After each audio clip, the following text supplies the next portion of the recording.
coding dan KA. Sebelum Ibu ke pelajaran, kita SBG dulu supaya lebih semangat ya. Oke, yuk semua berdiri berhadap-hadapan. Siapkan satu pena. Ya, siapkan satu pena. Ibu. Nah, SBG ini bertujuan untuk apa sih? Meningkatkan konsentrasi. Ya.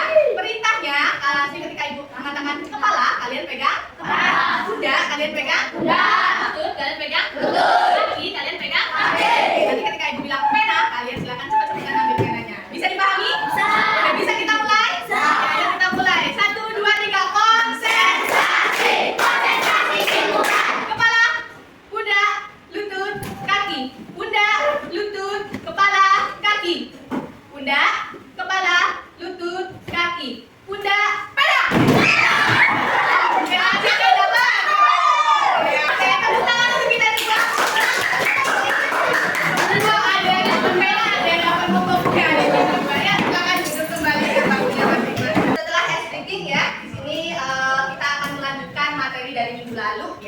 Kita sudah belajar tentang coding ya, coding dan KA. Sekarang kita akan melanjutkan materi yang baru ya di bab yang berikutnya. Tapi sebelumnya ada masih ingat nggak apa sih itu coding kemarin? Ya, Nopal apa Pak? Proses menulis instruksi atau perintah kepada komputer buat menjalankan tugas. Coding yang berkaitan dengan kode instruksi perintah yang kita berikan dalam komputer. Lalu KA, ada yang masih ingat atau kecerdasan artifisial kemarin? Siapa yang masih ingat? Apa sih itu KA? Berkaitan sama apa? Oh, Dwi, apa Wi? Kecerdasan artifisial adalah kemampuan komputer untuk berpikir dan belajar seperti manusia. Betul. Ya, kecerdasan artifisial itu kecerdasan yang seperti manusia. Tapi apakah bisa menggantikan seluruhnya manusia? Tidak. Ya, apa saja sih kemarin contoh-contoh KA? Ada yang masih ingat? Contoh pemanfaatan KA kemarin apa aja ya? Di antaranya ada apa aja? Terus apa ada apa lagi? Yang suka belanja-belanja online? Iya. Terus kalau kalian ada tugas cari jawabannya di mana? Di Google Translate dan seterusnya, banyak lagi ya. Itu kemarin materi yang berkaitan dengan coding dan KA. Nah, sekarang kita akan belajar materi baru ya, yaitu tentang berpikir komputasional ya. Berpikir komputasional. Sebelum kita ke berpikir komputasional, Ibu mau tanya dulu, yang hari ini tadi pagi punya masalah atau tadi malam ada masalah pada diri kalian siapa? Yang biasanya hobi pagi-pagi lari-lari, upacaranya terlambat, siapa kelas ini? Kayaknya dia. Ya, biasanya suka bangun kesiangan. Ya, siapa lagi yang punya masalah? Yang pagi-pagi nggak beresin tempat tidur ada? Keisha, itu masalahnya Keisha. Pagi tidak membereskan tempat tidur. Yang biasa hobi bukunya ketinggalan siapa ya? Argan. Argan hobi sekali Bu, nggak bawa buku A, nggak bawa buku B. Itu masalah teman-teman ya. Masalah yang kita hadapi dalam kehidupan sehari-hari. Bangunnya kesiangan, akhirnya berangkat sekolah terlambat. Bangun tidur tidak membereskan tempat tidur ya kan. Lalu di sekolah lebih parah lagi, lupa membawa buku. Semua adalah masalah yang biasa kalian hadapi. Tapi apakah masalah itu tidak bisa diselesaikan? Bisa. Masalah itu bisa diselesaikan. Bagaimana cara menyelesaikannya? Dengan cara langkah-langkah. Bagaimana sih supaya Aal sekolahnya tidak terlambat? Nah, itu biasanya kaitannya dengan 7 kebiasaan anak Indonesia hebat. Di sini Ibu akan menampilkan sebuah video tentang masalah yang terjadi dalam kehidupan kita sehari-hari ya. Silakan diamati dulu videonya. Ada nggak yang kegiatan Dina? Dina bangun tidur pukul 5 Ada yang bangun pagi. jam 5 pagi? Nah, berarti kayak Dina ya. Setelah itu, dia menyikat gigi dan mandi. Kalau yang agak banyak muslim berarti apa dulu?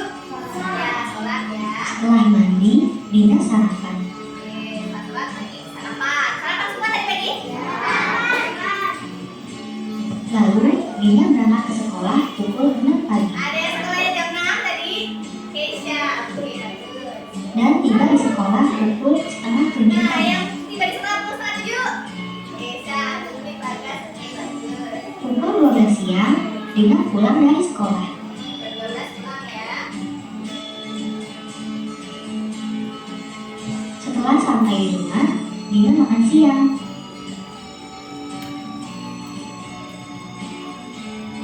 Di sore hari, Sore harinya Dina ngapain, di Dina? Ada Dina ya. Pada pukul 7 malam, Dina makan malam. Setelah itu, dia belajar. Supaya buku belajarnya nggak lupa ya, Anda. Belajar. Nah, terakhir apa? Setelah belajar, Dina tidur. Supaya bangunnya bisa pagi, Al. Tidurnya nggak boleh begadang.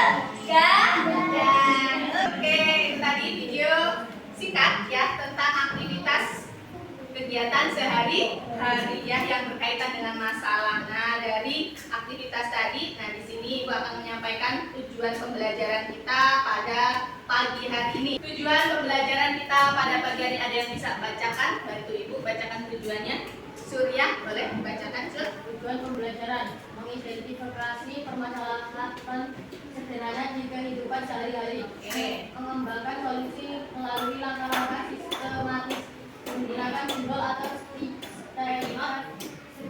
note untuk menjelaskan solusi secara atlet, menyampaikan hasil pemikiran melalui presentasi atau PowerPoint. Kita lanjut, berpikir komputasional. Ada yang tahu nggak sih apa sih itu kira-kira berpikir komputasional? Ya, Bagas Arya. Berpikir komputasional adalah sistematis dan struktur. Berpikir komputasional itu sistematis dan struktur. Betul, ada lagi? Ya, bisa. Kemampuan menyelesaikan masalah secara Kemampuan menyelesaikan masalah secara logis, sistematis, dan terstruktur. Oke, kita lanjut dulu ya. Nah, ini pengertian dari berpikir komputasional. Kemampuan menyelesaikan masalah secara logis, sistematis, dan terstruktur. Betul yang disampaikan teman kalian tadi ya. Menggunakan teknik dari ilmu komputer, solusi yang dihasilkan sebagai jalan manusia atau mesin ya, dijalankan oleh manusia. Nah, ini meliputi penalaran logis, kritis, kreatif, dan berbasis data. Ini yang disebut dengan berpikir komputasional ya. Oke, sekarang Ibu mau menampilkan video dulu sedikit. Nah, tentang apa sih itu berpikir komputasional. Nah, bisa kita paham ya supaya kalian Selamat datang teman-teman. Hari ini kita akan belajar tentang sebuah konsep yang sangat berguna dalam memahami dan memecahkan masalah sehari-hari, yaitu berpikir komputasional. Nah, berpikir komputasional adalah cara berpikir yang memungkinkan kita menyederhanakan masalah dan menemukan solusinya dengan lebih terstruktur. Yuk kita bahas kedua komponen penting dari berpikir komputasional, yaitu abstraksi dan algoritma. Komponen pertama yang akan kita pelajari adalah abstraksi. Apa itu abstraksi? Abstraksi adalah proses menyederhanakan informasi atau masalah dengan cara menghilangkan detail yang tidak penting. Tujuannya adalah agar kita fokus pada hal-hal yang benar-benar diperlukan untuk menyelesaikan masalah tersebut. Coba bayangkan, kalian sedang merencanakan kegiatan jalan-jalan ke taman bersama teman-teman. Dari banyak informasi, kalian hanya perlu fokus pada hal-hal penting seperti lokasi, waktu, transportasi, dan bekal makanan. Itulah contoh sederhana abstraksi dalam kehidupan sehari-hari. Setelah kita tahu informasi penting melalui abstraksi, saatnya kita belajar tentang algoritma. Algoritma adalah rangkaian langkah-langkah yang harus dilakukan untuk mencapai suatu tujuan. Algoritma membantu kita menyusun langkah-langkah secara berurutan dan memastikan semuanya dilakukan dengan benar. Misalnya, kalau kalian ingin membuat secangkir teh, algoritma bisa seperti ini. Pertama, didihkan air. Kedua, siapkan gelas dan masukkan teh. Ketiga, tuangkan air panas ke dalam gelas, lalu aduk dan tambahkan gula sesuai selera. Kalian mungkin bertanya-tanya, apa hubungan semua ini dengan kehidupan sehari-hari? Ternyata, berpikir komputasional ini dapat membantu kita dalam banyak situasi. Misalnya, saat kalian bersiap berangkat ke sekolah, pertama, kalian perlu abstraksi, yaitu menentukan apa yang penting saja, pakaian sekolah, bekal, dan buku pelajaran. Selanjutnya, kalian buat algoritma dari kegiatan yang perlu dilakukan. Bangun tidur, mandi, sarapan, memakai seragam, dan berangkat sekolah. Setiap langkah dibuat berurutan supaya kalian bisa tiba di sekolah dengan tepat waktu. Nah, itulah cara berpikir komputasional melalui abstraksi dan algoritma. Dengan belajar memahami konsep ini, kalian bisa memecahkan masalah dalam kehidupan sehari-hari dengan lebih mudah dan efisien. Ini video singkat tentang apa sih itu berpikir komputasional berkaitan dengan penyelesaian masalah dalam kehidupan sehari-hari gitu ya. Nah, ini tadi sebenarnya ada 4 prinsip utama teman-teman dalam berpikir komputasional, tapi tadi Ibu dalam video angkat 2, yaitu abstrak dan algoritma. Algoritma sebenarnya ada 4 prinsip, ada dekomposisi, pengenalan pola, abstraksi, dan berpikir algoritma. ya. Tapi yang akan kita pelajari fokus di hari ini yaitu tentang abstraksi dan berpikir algoritma ya. Nanti berkaitan dengan bagaimana cara kalian menyelesaikan permasalahan dalam kehidupan sehari-hari. Tadi sudah dicontohkan dalam video ya, bagaimana supaya kalian bisa berangkat sekolah. Nah, berarti algoritmanya kalian pertama harus bangun apa? Bangun pagi ya, habis itu mandi, sarapan dan berangkat sekolah. Pakai baju dulu, jangan lupa nggak pakai baju ya. Pakai baju penting kalau berangkat sekolah. Lalu bagaimana supaya buku tugasnya nggak ketinggalan dan iya harus belajar. Pagi itu harus pakai apa dulu? Seragam. Lalu menyiapkan apa dan? Iya, menyiapkan buku. Jangan sampai buku tidak disiapkan. Kalau buku tidak disiapkan, tidak disusun, ya pasti akan ketinggalan ya. Oke, ini teman-teman 4 prinsip utama dalam berpikir komputasional ya. Oke, sekarang kita masuk ke inti pembelajaran teman-teman ya. Ibu akan membagi kelompok, tapi ini kelompoknya kita masih pakai kelompok yang minggu lalu ya. Nanti setiap 2 kali pertemuan ya Ibu akan rolling lagi untuk kelompoknya, tapi minggu ini kita sementara masih pakai kelompok yang kemarin ya. Di kelompok 1, kelompok 2, kelompok 3 ya. 3, 4 dan 5. Nah, setelah Ibu bagi kelompok, lalu Ibu akan membagikan LKPD ya. LKPD lembar kerja peserta didik beserta stakeholdernya, di mana kalian diminta untuk memahami apa yang ada di dalam LKPD. Oke. Yang setiap kelompok sudah ada LKPD-nya. Oke, silakan dibuka dulu LKPD-nya. Nah, ya, ini kelompok 4 sudah ada. Oke, kelompok 2 sudah ada LKPD-nya. Stakeholdernya kurang nggak? Kurang berapa? Oke, ini kelompok 1 stakeholdernya kurang nggak? Ini LKPD-nya. Stakeholdernya dibagi. Tinggal kurang. Oke. Baik teman-teman, untuk LKPD-nya bisa dilihat perintahnya ya. Silakan amati gambar yang ada di LKPD. Silakan amati di situ ya. Lalu kira-kira kalian bisa bayangkan deh permasalahan apa yang akan kalian angkat ya, yang ada di sekolah kita. Masalah yang paling terjadi di sekolah kita itu tentang apa sih, yang setiap upacara selalu disampaikan sama bapak ibunya, harus menjaga apa? Ya, selalu ya. Setiap upacara pasti bapak ibu dan guru yang memberikan amanat pasti menjaga kebersihan, apalagi setelah istirahat. Banyak apa yang berserakan? Sampah. Terutama sampah apa? Plastik. Ya, silakan kalian berpikir bersama kelompok bagaimana cara kalian menyelesaikan masalah tersebut. Silakan kalian angkat ya masalah yang akan kalian jadikan topik ya pembahasan ya. Kalian silakan tuliskan tema proyek kalian tentang apa, lalu isu yang diangkat apa, tujuannya untuk apa, lalu langkah-langkahnya bagaimana sih langkah-langkah dalam menyelesaikan sebuah masalah. Di dalam LKPD sudah ada contohnya. Nanti silakan kalian buat masalah yang kalian angkat seperti contoh yang sudah ada ya. Setelah itu kalian tulis di sini di sticky note ya. Kalian tuliskan di sini apa tujuan proyeknya ya, lalu tema proyeknya, lalu langkah-langkahnya. Nanti setiap satu sticky note untuk menuliskan satu langkah. Kalau sudah nanti bisa ditempel di papan plano. Di papan itu nanti silakan kalian presentasikan. Nanti akan Ibu acak aja yang presentasi berdasarkan hitungan. Nanti siapa hitungan nomor yang berhenti, kelompok itulah yang akan maju untuk presentasi. Nanti kelompok lain boleh menanggapi. Ada pertanyaan dulu silakan. Cukup jelas? Oke, kalau sudah cukup jelas silakan mulai dari sekarang berdiskusi. Kira-kira isu apa yang akan kalian angkat, masalah apa yang akan kalian selesaikan dan tuliskan di dalam skrip ini. Yuk, 1, 2,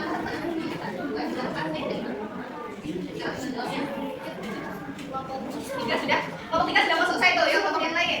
Kelompok 1 sudah. Kelompok 2 sudah selesai kelompok 2. Nanti sebalik. Yuk yang belum selesai sudah diselesaikan di dalam.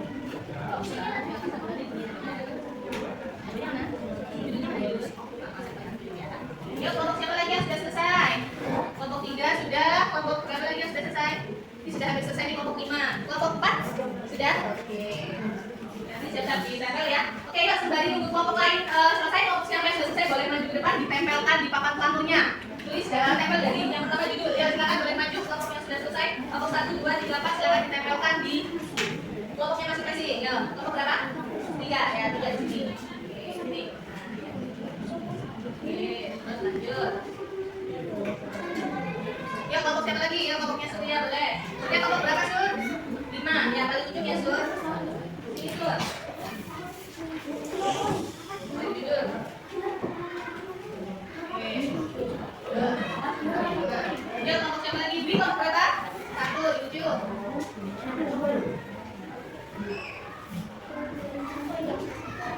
Kelompok siapa lagi?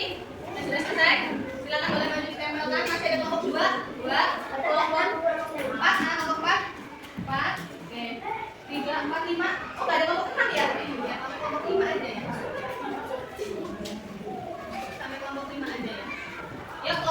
2 dan kelompok 4 ya, yang belum ya? 4 dan 5. Yuk, kelompok 2 yuk. Cus, sudah selesai yuk. Kelompok 1 sudah? Oke, thank you. Kelompok 1. Kelompok 2 yuk, kelompok 2. Sini kelompok 2, kelompok 3.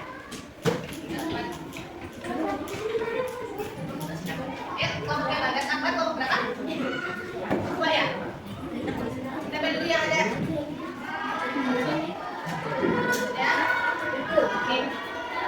Sambil menunggu ya, nanti setelah kalian menyampaikan hasil diskusinya, setelah ini kasih waktu untuk presentasi ya. Untuk presentasi nanti kelompok siapa yang mendapatkan undian maju, silakan kalian maju untuk mempresentasikan dengan membawa hasil produk berdasarkan tujuan tadi kan ya. Kalian ibu minta membawa salah satu contoh hasil produk dari pemanfaatan masalah yang kalian angkat gitu kan ya. Oke, nanti setelah presentasi baru deh kelompok lain boleh kalian menanggapi bisa ya kalau yang mau bertanya. Yuk kelompoknya batas akbar boleh. Kita silakan.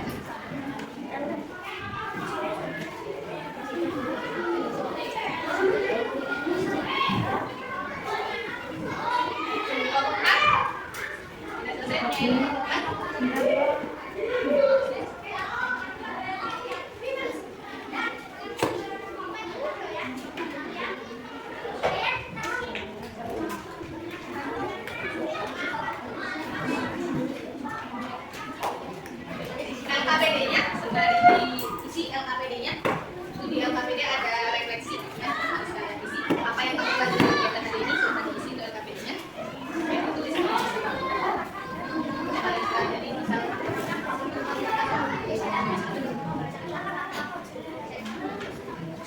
Sudah, kelompok 2. Oke, sudah tuh LKPD-nya sudah diisi. Kelompok 1 sudah diisi. Oke, baik sudah selesai semua ya. Sekarang ibu mau kalian berhitung sampai 7. Nanti berhenti di angka berapa 7 dari kelompok itu ya. Maju, oke siap? Oke, 1, 2, 3, 4, 5, 6, 7. Dari kelompok berapa? 2 ya. Kelompok 2 silakan maju perwakilan dari kelompoknya untuk membacakan hasil diskusinya tadi. Silakan kelompok 2 maju ke depan. Ada hasil dari masalahnya. Apa project yang didapat ada? Ya, yuk silakan boleh di bawah. Boleh? Assalamualaikum warahmatullahi wabarakatuh. Waalaikumsalam warahmatullahi wabarakatuh. Kami dari kelompok 2 Mempresentasikan hasil diskusi Bapak Ibu. Oke, yang akan disampaikan siapa? Oke, ada Nova. Lihat di bawah geser sedikit. Ya, silakan Nova. Oke, yuk judulnya apa? Sampah mini di sekolah. Oke, yuk lanjut ke kelasnya.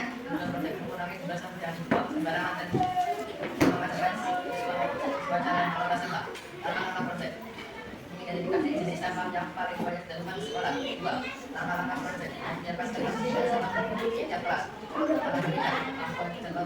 Selain penggunaan sampah mahasiswa. 4. Barang bekas dari barang itu dan kelas berantakan. Lakukan hasil dalam proses pada masa sekolah. Yuk, silakan lanjut. Sidang gerakan selama memilah sampah secara mandiri. Lingkungan sekolah menjadi lebih bersih dan untuk pemeriksaan peduli lingkungan. Oke, itu tadi teman-teman ya hasil presentasi dari kelompok 2. Dia memilih tema proyek apa tadi? Bank sampah mini di sekolah. Sudah ada langkah-langkahnya. Lalu ada proyeknya teman-teman. Ada hasil ya dari mereka memilah sampah. Ya dipilah sampah apa dengan sampah apa? Organik. Ya sampah organik dan anorganik. Ya setelah dipilah, lalu mereka kelompok 2 ini memanfaatkan kembali sampah anorganik berupa sampah plastik. Nah ini ada proyeknya teman-teman, boleh maju ke depan. Nah ini hasilnya. Dibuat apa ini? Bunga dari sampah apa? Oh iya, dari sampah botol ale-ale. Ada apa lagi? Oh, yang ungu apa ini? Power App ya. Oke, boleh. Ini yang bawah? Sedotan ya, sedotan sampah sedotan. Dari kelompok 2 kelas 6 ini sudah sangat bagus ya memanfaatkan sampah yang ada di lingkungan sekolah. Boleh kasih aplaus yang meriah dong buat kelompok 2. Ya.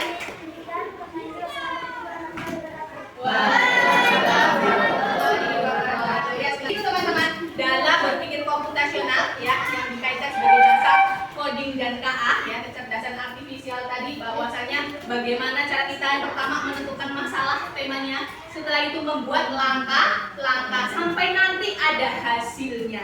Ya, kelompok 2 tadi mengangkat sampah. Nah, hasil dari pemilihan sampah ada yang unorganik itu mereka buatlah hasil karyanya berupa bunga dari bekas botol apa tadi? Ya, ada ale-ale, ada power.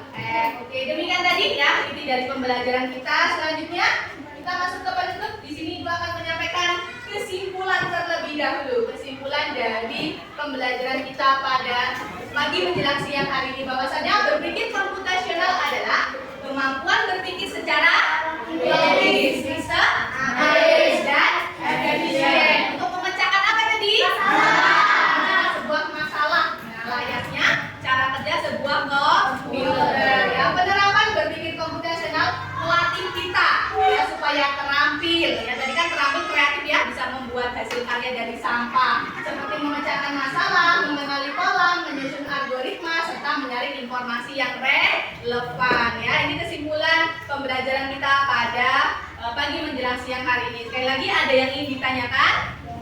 Sudah cukup jelas tentang materi hari ini? Ya, oke. Untuk minggu depan, Ibu kasih tugas ya, ada tugas untuk minggu depan, untuk kelanjutan materi minggu depan ya. Tugasnya minggu depan, Ibu minta semua murid ya, kalian untuk mencari contoh perbedaan antara mesin cerdas dan mesin non cerdas yang kalian ketahui di rumah. Nanti dibuat tabel data di rumah, apa aja sih contoh mesin cerdas, apa aja contoh mesin non cerdas. Misal HP ini termasuk mesin cerdas atau non cerdas, mesin cuci gitu ya. Nanti kalian data yang ada di rumah kalian aja ya. Oke, itu untuk tugas minggu depan ya. Sekali lagi, sudah bisa dipahami semua materi hari ini? Oke, berarti nah ini tadi materi yang dapat Ibu sampaikan ya dari awal pembelajaran hingga akhir. Mudah-mudahan bermanfaat ya. Jika tidak ada pertanyaan, Ibu mau tanya dulu ya. Kelas berapa? Belajar apa? Selain belajar coding dan K, kita belajar apa hari ini? Bagaimana perasaannya? Luar biasa. Oke, terima kasih sekali lagi ya. Kita ketemu lagi minggu depan. Nanti LKPD-nya bisa betul-betul ya. Sekali lagi Ibu ucapkan terima kasih. Jika ada salah-salah kata, Ibu mohon maaf. Dan Ibu akhiri billahi taufiq wal hidayah. Wassalamualaikum warahmatullahi wabarakatuh.